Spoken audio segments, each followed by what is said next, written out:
This is the Aunty and Brain Tumours talk show. It's a show full of informative chat and inspirational messages.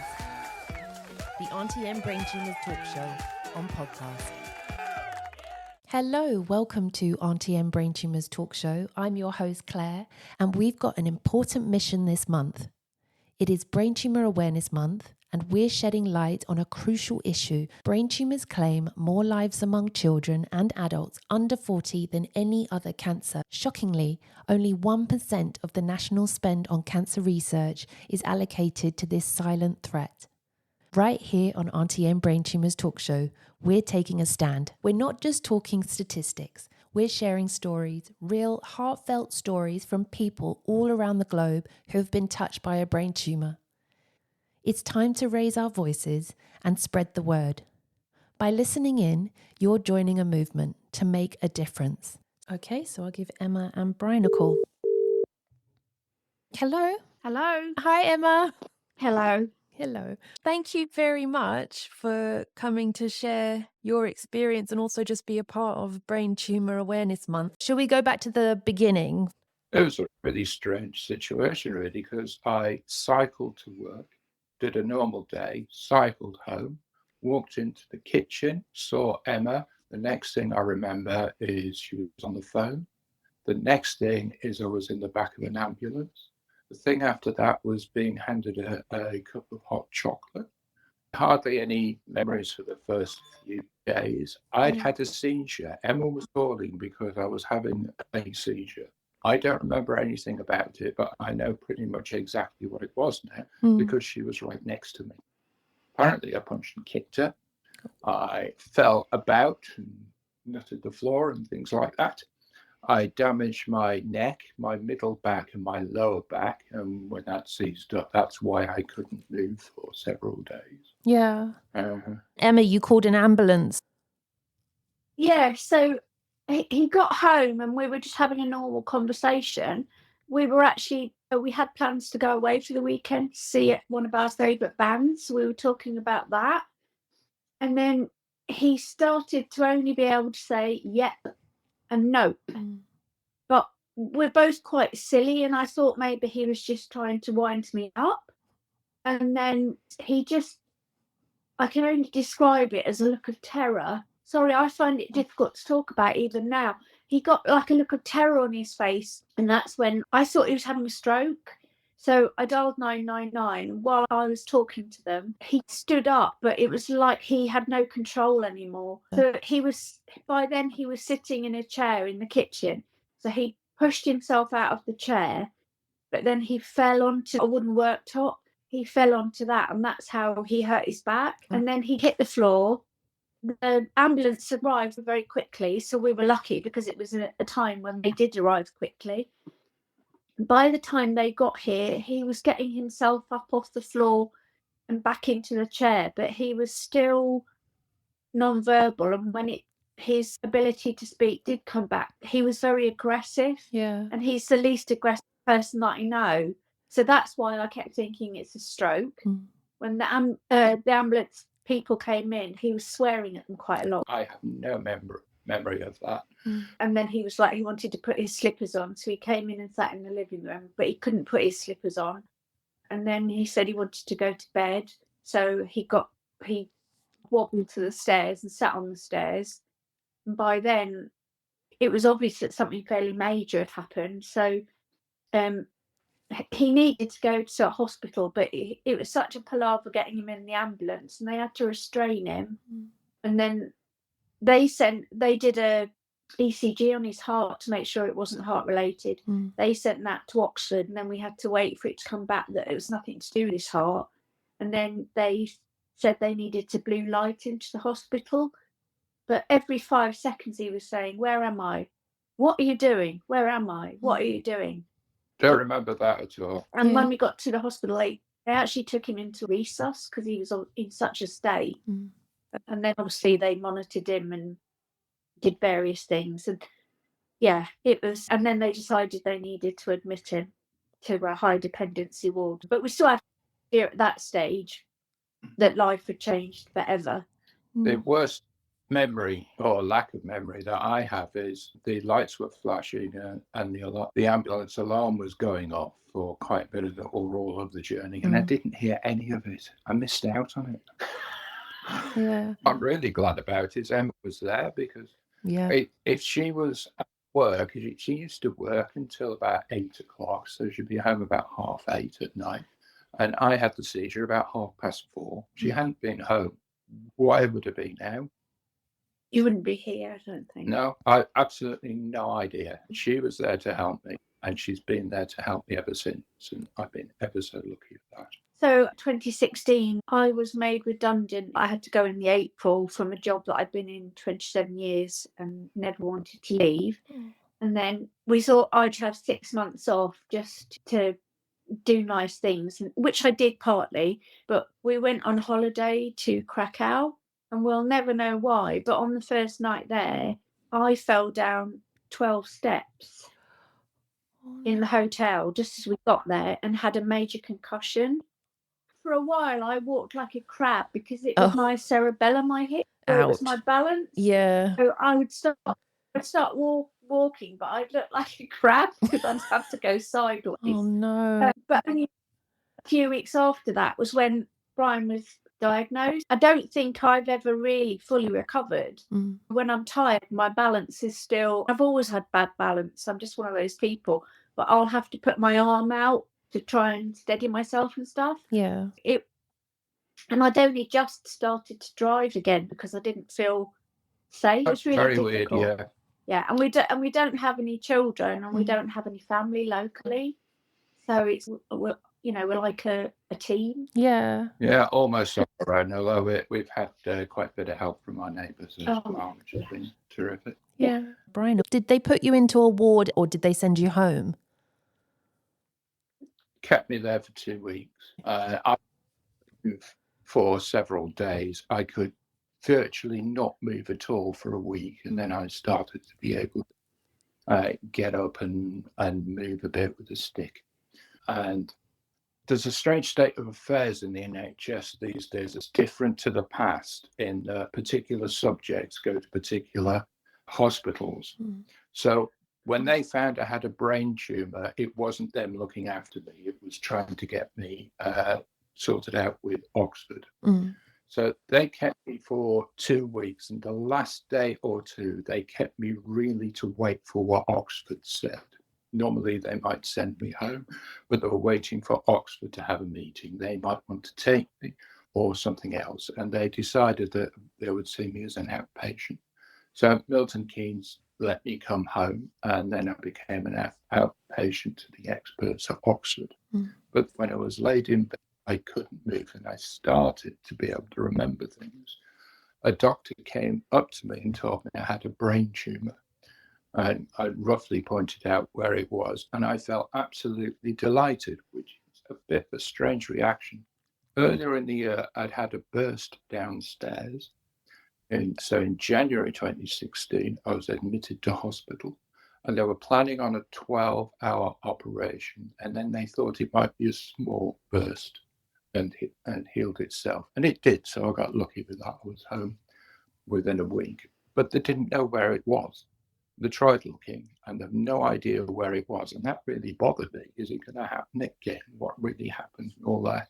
So to find out that the hospital knew straight away that I had a brain tumour, they could get on with dealing it. I knew I had a problem because of lying in bed and painful. And I'd had that, I've forgotten the name of it now, collapse in the kitchen. The seizure. I'd had a seizure. I didn't know whether I was going to get any more. It turns out I haven't, because they dealt with me. It could have been anything. I would have hated it if they come in and said, we don't know what's wrong, we're going to send you home. Yeah. So it's great that they were able to refer me to Oxford, where the experts were. Emma was able to drive me over there, so that's her driving returning being great news.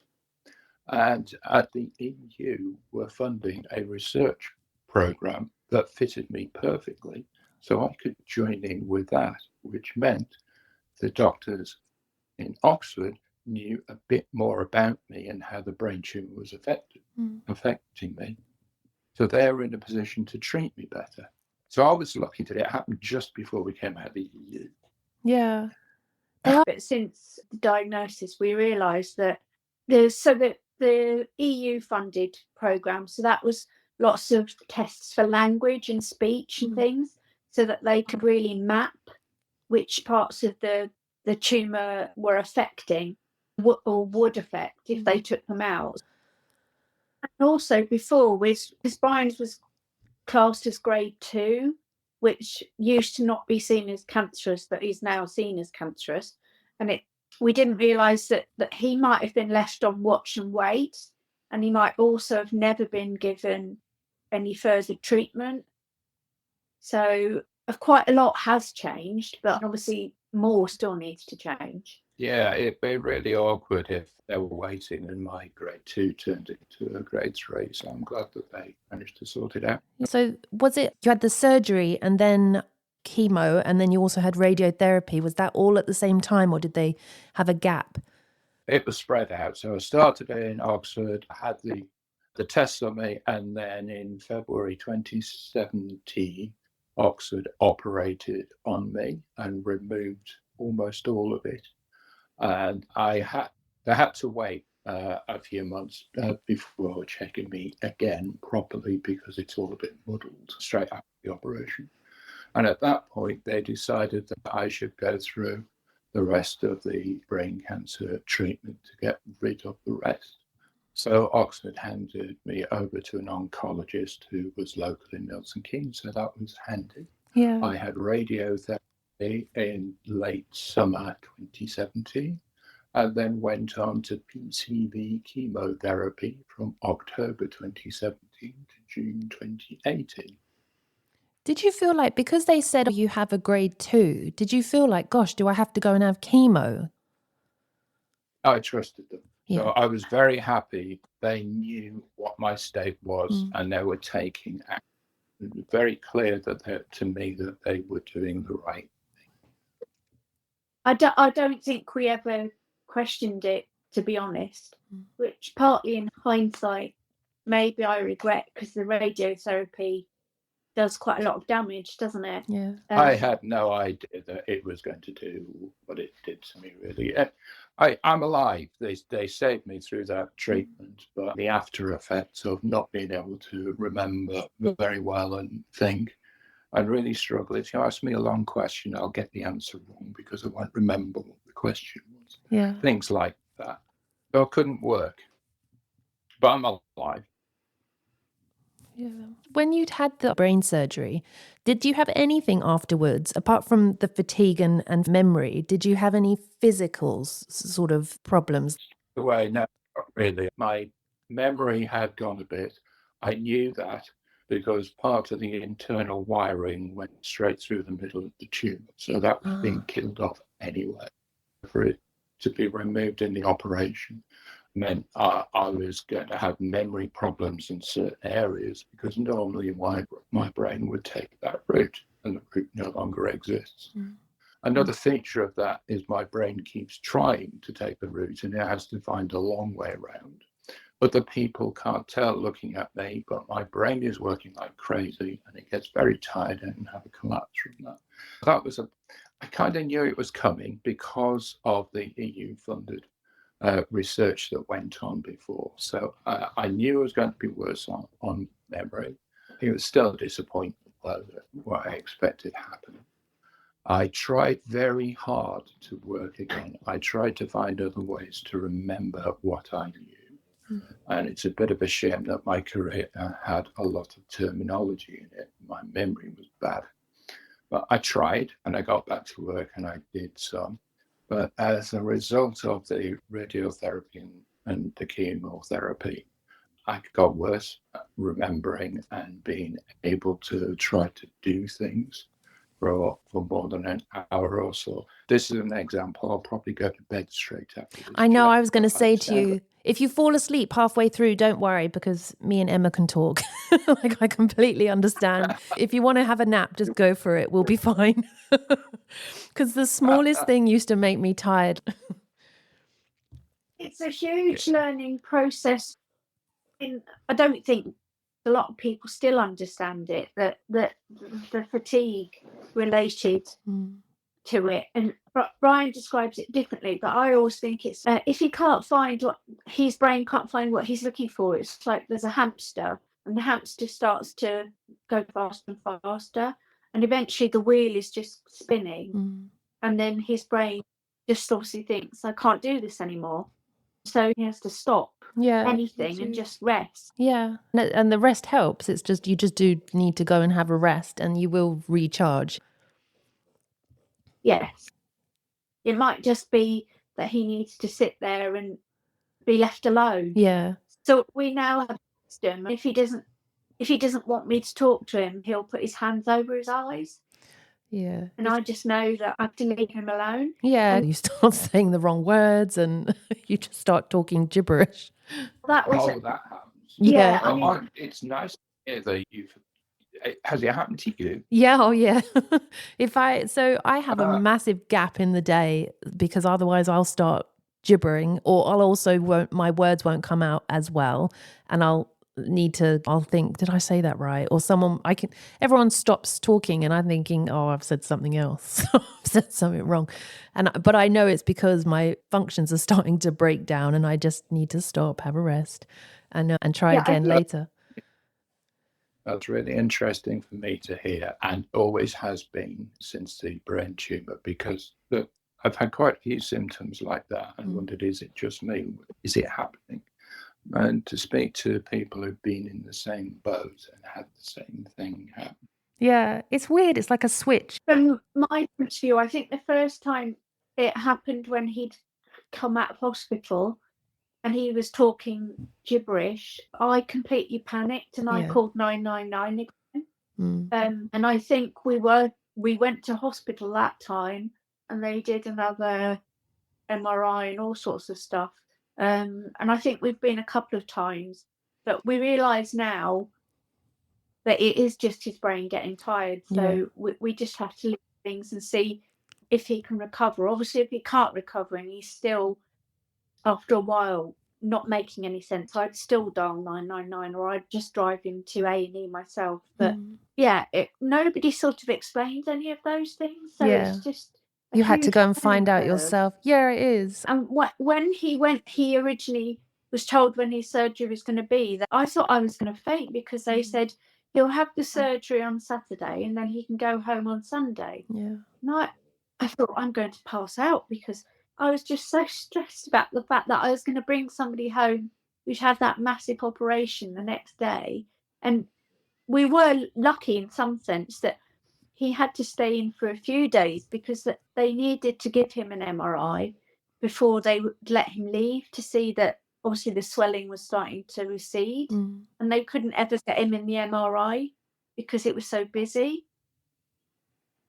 But it's, you come out, obviously, don't you? And you've got a huge scar, and it's all just, it's just so frightening.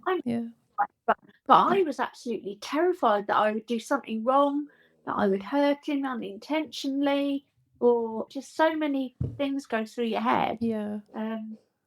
It still applied. I accidentally bumped into her the other day, and she was really worried because my head had bumped into her. If Brian does it, I think I got my knees up and he bumped into my knee, and it makes me feel physically sick, because I think, I know it's irrational, because I probably can't influence a tumour, a bump on the knee. It's been such a long, torturous journey that the thought of me causing anything makes me feel really anxious. How long did it take from being at the hospital to finding the support that you were looking for? Nobody medically obviously said anything. All they said was, after so many days, go to your GP and get the nurse to take the staples out, because they're not stitches, are they? Staples. And then they'll tell you how to look after the wound. And then obviously they just tell you to make the person wear compression tights for so long, don't they? But try and move about, because you don't want to get a blood clot. I don't think anybody ever helped us, really. I just found information about brain tumour research by accident. There was nobody saying, did you realise there are people who can help you? But it did make a big difference that she found that. I was in a hospital up with the fairies when she found it, so I didn't have any part in this. But because she got that local connection, they don't normally look after patients. They're just into getting the research done. Makes perfect sense to me. But they helped us a bit by putting in touch with some other people. I'm in a group of people that meet monthly. We meet in the same place. So if you happen to be anywhere near Milton Keynes, it is almost always the first Tuesday of the month at 11 o'clock in a Wetherspoons pub in Milton Keynes. It's a group called Brain Tumour Buddies.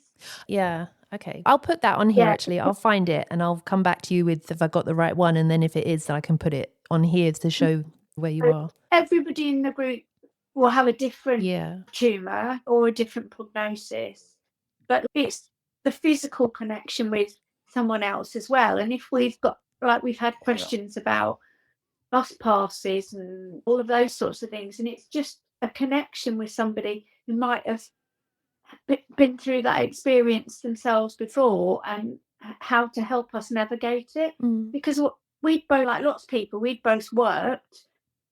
We never imagined that we wouldn't work or that we'd need support from the state, and it's not easy to get that support.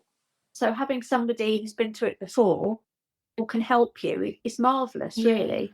I'm also a member of a Brains Trust group that have an online meeting every month. That is terrific as well. Yeah. Sharing information.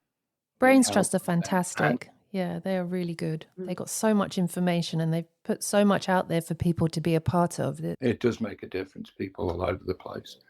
But our Brain Tumour Buddies means we're next to them and we can give them a hug. Yeah. I can't give anyone a hug. Online, On the, You do feel quite isolated, I think, because, like you say, people who've had surgery and things, mostly they look normal, whatever normal is. So it's quite difficult to explain to other people all of the ins and outs. So talking to you or someone else makes a huge difference because you know you're not alone. Yeah. Where you've had the chemotherapy and the radiotherapy, what's the gap between there and now? Have you just been having scans every 6 months, or what's been happening since the treatment you've had? I was initially dealt with by a guy in Oxford who operated on me, and then I was dealt with by an oncologist. Sorry, I'm getting this wrong. I would go for an MRI scan and then see him, which was originally planned at 6 monthly, but the COVID situation got delays in, and it got to a point where he's an oncologist. He'd done his bit. He was finished. So I now go back to Oxford and see the guy there. He wants to see me every 6 months. Okay, yeah. And he is able to point at the screen and point things out because he's a brain expert. He's a neurosurgeon. So it got to the stage where the oncologist said this upsets me. He didn't want to see Brian until something major happened. Oh. And I said, no, that's not right. I'm sorry, I'm quite an anal person and I'd written everything down from anyone ever said to us, probably. I've got a huge notebook and file, and I said, we were told he'd need an MRI every 6 months for the rest of his life. And he said, oh, that's just somebody's opinion. And I said, but it's the neurosurgeon's opinion. Yeah, so, we shouldn't have a go at it because he was an oncologist and he dealt with me and it was all fine. And is it because your scans are clear at the moment? I was told 2 things. They can't see that the tumour's there. It looks like the official position is it's gone. We've dealt with it. But there are a couple of things in the vision that were pointed out to me. There is a white dot, which they thought was might be the tumour, or it might be the result of the operation. And that hasn't changed at all in years, not since 2017. So 7 years ago, it hasn't changed. The other thing, there's a cloud. That cloud could be on the way to having a tumour, or it might be something different. So they need to keep their eyes on me because of those 2 things. Maybe some other things they haven't told me about. But it does make sense to me for them to show me it, point the finger at the screen and tell me what those things are, and that's what they're on the lookout for. Yeah. And it's nice to have your sort of, for your mental state, is to be able to just check on it every now and then, so that for yourself, really, for your own confidence and things. Yeah, I think for us to wait for something major to happen was just, I could never have coped with that. Yeah. I needed to know that every 6 months he'll have a scan, and we're, that's good news. Yeah, Emma struggles with it. She worries about it. What's the result going to be, and other people do that as well. I'm just cool about it. I'm perfectly happy. I'm glad they do it, and whatever the result is, if they find there's something wrong, they know straight away and can start to do something about it. So I'm delighted to have it done. I'm not worried. I am happy. In a very simple way to being in that hospital bed when a doctor came up and told me I had a brain tumour for the very first time. It was great news. That spotted what it was and where it was, and how to get on and try and deal with it. What was the glioma that it was? Oligodendroglioma. I know someone who was found to have an oligodendroglioma grade 2 at the same time as me. Mine was a lump. His was spread out all over the place. They could get rid of almost all of mine. They could only get rid of a little bit of his. We went through the same treatment. So just saying I've got an oligodendroglioma to someone and they've got one too doesn't mean they're exactly the same. Yeah. They can be doing different. Tell us about what you've been doing with the charity. I did volunteer in the office because it was so close. So I would do, when people order things, I would parcel them up and stuff. And I also did other jobs that they needed me to do, sometimes inputting things on databases and stuff.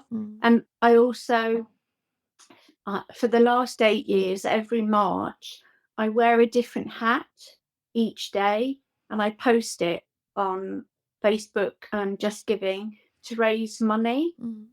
So I think I've raised about £8,000 so far. So you must have got one of the days of research. Yes, we have. So I can't remember what year it was. We went and we put our tile on it was in London we went to, wasn't it, love? Yeah. And obviously I've raised more, but I appreciate things have been slowed down by COVID and all that sort of thing. So we will have other tiles to put on. Oh, that's great. And then we also recently, we've helped them with bucket collect, just one, but we'll hopefully do more bucket collections. So we went to the shopping centre in Milton Keynes around Christmas time. And that's the picture I sent of you with us both in Christmas. That's what that is. So, yeah. Yeah. Does that make money? This is just out of interest for other people, that when people are doing this kind of charity, you do make some money out in the bucket. That day, we were only there for a couple of hours because of Brian's fatigue and stuff. But I think it made just over £400. Also, it is worth it. There was a bit of magic. Yeah. There was a bit of magic as well. A lady didn't know we were there and didn't know much about brain tumours, except that her dad had been told he had a brain tumour just a few days before. And she came across us so she could have a really good long conversation with Emma. So hopefully that's helped her, it seemed to, on the day. Yeah, and there was another lady there was somebody whose mum had got a brain tumour, and there were quite a lot of people, because that's the other thing that frustrates me, because people say, oh, brain tumours, they're rare. And I'm like, they're not rare. They're not rare, yeah. So we met several people who they were able to then, hopefully they've got in contact with Brain Tumour Research for support. And there was even one girl who I think she was in sixth form. She was doing a project on glioblastoma. She didn't know about the charity. So it was just a really good way of making people realise that brain tumour research exists. Yeah, it was good. And then in January, when they presented the petition to Downing Street, I went with them then. I saw that you were in the picture. Yeah, I saw that you were in one of the pictures at Parliament, or not Parliament, but Downing Street. And I was like, oh, there you were. Yeah, that was quite a big thing for me, because I don't normally leave Brian alone all the time. But if it had been a bad day, I wouldn't have gone. But so I went with a couple of the staff from there, and we met lots of other supporters on College Green, and we had photos there. And then we went to Portcullis House, and we'd invited our MP, and some of the MPs came, and we had I'll say a heated discussion about the fact that there isn't enough money put into research. And then we walked from South to Downing Street. And I don't know, I like wearing hats, and I've got the brain tumour pink plushie. I caused quite a stir apparently, because people kept stopping and asking me to take my photo. One lady, she was from Spain, she was just in the local area, and she'd got a brain tumour, so she took my photo. Lots of other people asked us what we were doing. And then when we got to Parliament, you only allowed 6 people because they need to be vetted. So I wasn't one of those, and I never expected to be. And they took the petition to the front door of Downing Street. Obviously, you don't give it to the Prime Minister because he was there though, because we'd seen him come back in his car. Yeah. Then we all went for something to eat, but it was just nice to meet other people some are suffering themselves, and some have lost somebody. So it's just making other connections, really. It's the fact that it's 16,000 people a year, roughly, isn't it? Every year get diagnosed. But what it really upsets me is that it involves children. Children have to go through this awful process of having something done to their brain, and then they might have radiotherapy where they're like pinned to a desk. Yeah. So I just need to do something for my own sanity to think that I might make a difference. Yeah. Brian, would you say is the hardest thing for somebody going through this? Difficult for me to remember. I guess that would be it, my memory issues, because I can't remember everything. There could easily be worse things that I can't remember. It cost me being able to work. Yeah, that's People the worst. interested in me at first because I had some expert knowledge, and then I wasn't the same after the brain tumour treatment. So they didn't want me anymore. Yeah, it's difficult. I enjoyed doing my work. It varied a bit, but quite a lot of it was great fun. It might help you to know that it was hacking. It was breaking into computer systems and telling them how to fix it. So that wasn't me. But you're one of the good ones. You're one of the good guys, not the ones. Yeah, he was a legal hacker. He was being paid to do it. Yeah, so a company it changed from having fun and making money to not making money at all and not having that fun anymore. But I tried and kept having collapses, and I knew I wasn't as good as it used to be. Yeah. Have you found something to fill that gap? As a result of the treatment, I've ended up having a migraine. It turned up a couple of years after the treatment, where apparently it's quite normal for a headache to turn up. Does that apply to you as well? Not anymore. I actually feel quite lucky that I don't really get too many migraines now. I did get very bad ones, but I feel like that's actually something that's got better for me. A couple of summers ago, I went from not having a problem with headaches at all to suddenly having headaches every day and regular bits of blindness. And not being able to deal with light, and my eyes I couldn't see things properly and start getting blurred and shaking about. So it was a surprise. I didn't know it was migraine. I eventually was seen and given pills for it. So I take pills every day now, and they pretty much solve that problem. But they have a side effect, and those side effects are I've got a bit of a sore mouth, so it's a bit more difficult to eat and what I can eat. And it also means I sleep an average of about 11 hours a day. I got up 11:30 today, and I was so tired. I basically did nothing for about an hour. It took me about half an hour to even brush my teeth, really. Just sat around doing nothing. So life's changed. It's not so good. That's how I'm feeling in time a bit. The rest of how I feel in time. I've always liked watching things like football and American football, so I watch a lot more of them now and just park myself in front of the telly and watch it for ages.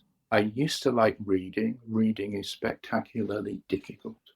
I often read a sentence and don't understand what it's got to, so I've got to go back to the beginning of that sentence and read it again. I've started going to audiobooks because I can't focus on a book now. I can't see half the page. So you can, like, when you read, you predict what's coming to the next bit because you can see the first bit. You can know what the sentence is going to say, but I can't see it now. So I'm really big on audiobooks. I think I love them. They're great. And if you fall asleep, you fall asleep. But it's it's something I've swapped over.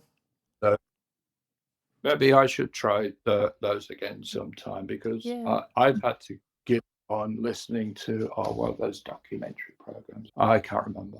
I used to listen into lots of shows on the radio where something comes up. Oh, hang on, like yours. Listen to shows like yours. Oh, thanks. I used to get up at 9 o'clock on a Saturday to listen to Radio 5. Especially for the game thing at 11. I don't understand it now. I can't follow listening to it. The start of a story that's going to be really funny. No idea what story it was.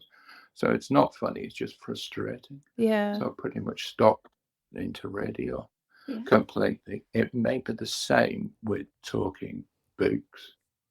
It'd be really difficult to rewind and hear that sentence again. But there is a plus point if the person telling the story tells it in a way that adds to understanding what they're saying. If it's an angry sentence, they can be angry in the speech. Instantly understand it a bit more than reading. I don't know if I mentioned, he watches Countdown every day, and he's still pretty amazing sometimes on that. Oh, that's an interesting point. Because he's he's good at language, but he was very, very good at numbers, and I'm useless at numbers. So Brian will try and get me to do the numbers, and I'll just go into a complete. So Countdown, and then we Countdown's worth mentioning, because I can do the letters and the numbers quizzes exactly the same as before the brain tumour turned up. Oh wow! So that's not at all. Yeah, that it didn't get affected. Oh, that's amazing. And I guess that's down to the way you had the surgery, so that they haven't hit those bits. But the difference is those bits where they have someone talking for a while and telling you a story, I generally don't understand. I just can't follow it. So the game is the same. The rest of the show, where they're having chats, they lose me. Yeah. And then we watch Pointless together. So each show will be different, and some days he just will want the answer, or he won't want to watch it. So yeah, Pointless is another show I love, but there's a big difference between how I see it now than before my brain tumour was discovered. There are plenty of questions that I could answer easily that I cannot now. I just can't remember. It's because a lot of where his tumour was is where you have your naming memory. If like it's nouns. a picture board it's obviously the brain is trying to find it, but it just can't. It's just one of those things. But we try and laugh at things as well, because if you didn't laugh, you'd cry, to be honest. So we try and find the humour in some. He might say something and it will just be completely random and all gibberish. That's what happens to me. Is there anyone that you want to say thank you to? Firstly, my absolute key thing is naming memory. So there are plenty of people, and I can't remember their names. Names are awful. Yeah. I do remember Professor Plaha, who operated on me. He was absolutely brilliant. I really love meeting up with him. The way he tells me things is just magnificent. I'm delighted that he operated on me. I'm delighted that I see him every 6 months now. But there are others besides, people in the various charities that I get in touch with, people who are in the same groups as me, like brain tumour buddies. So I have a brain tumour buddy, and I'm chatting to someone I've known for years and I struggle to remember what their name is. Yeah. Hopefully I'm going to get names are so hard. Yeah, if you remember it, send it to me. If you send it to me, Emma, I'll add it in so we can put the names in the bits underneath with description. Yeah, and of course the best name for helping me is my wife, Emma. And she's helped me right from the beginning. I'd be totally lost without this. She was there for my seizure. She was in contact with brain tumour research. I was a goner in hospital, not a goner, but out for a bit in hospital. And she has helped. I haven't remembered lots of things. She has. Lots of my family would not have had birthday cards at all, but she's made sure they got them. And so on, absolutely everything. So not just the brain tumour taking me places to get seen to, but the rest of life as well. There are many things about life that I would do all by myself before the brain tumour that I can't do anymore, which started with like mowing the lawn and also doing things like banking. She had to take over or get someone else to do it or join me and help me. It's been miraculous. I can't imagine being on my own and getting through all this. Yeah. I did have to prompt him to say that, Claire. Oh, yeah, did you write it down on a piece of paper? No, I just pointed it up like, don't say Emma. Sorry, I hadn't really thought that. I thought it was just an obvious part of the story that Emma was, and you were looking for names of completely different people. Thank you very much that you took the time to speak to me. Oh, it's a pleasure to talk to you. Really, it really was. Thank you. Yeah, it was marvellous. Good night. Yeah. Yeah, well, Aunty and Brain Tumours Talk Show. I really appreciate it. It's a show full of informative chat and inspirational messages. The Aunty and Brain Tumours Talk Show on podcast.